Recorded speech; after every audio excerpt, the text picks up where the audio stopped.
Na-miss daw talaga ni Derek Ramsey ang paggawa ng pelikula at ilang proyekto sa mundo ng showbiz.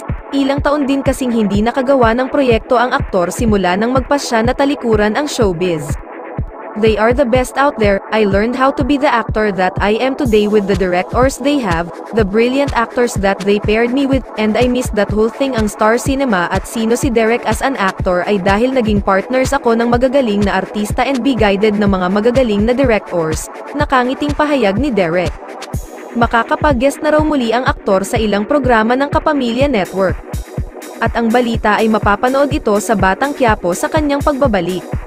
Maalalang kinumpirma noon ni Derek na nag-quit na talaga siya sa showbiz dahil mas gusto niyang tutukan ang kanyang pamilya, meaning ang parents niya na aniya ay nagkakaedad na kaya gusto niyang mag-ukol ng mas maraming oras sa mga ito.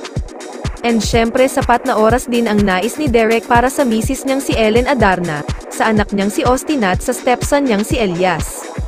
You know, after the pandemic there were a lot of realizations. First thing is, diba, after lockdown, I was locked down by myself, my parents were in Tagaytay and I was home alone. It made me realize, the world is changing so much and my parents were in their twilight years, and if I keep grinding myself and working so hard, I'm gonna lose out precious time with my family and I'll never forgive myself when that day comes. No money that you earn, no award, no project will replace the pain you will go through because you regret not spending time with those people that you love. Mahabang paliwanag na Derek. Sa ngayon ay abala siya sa kanyang construction company ang TigerCon na gumagawa ng mga high-end houses. Maayos ang pag-uusap ni Derek at ng GMA Network na nakakontrata siya bago nagdesisyong talikuran ang showbiz, kaya naman sa pagbabalik nito ay magiging isang kapamilya na nga ba siya.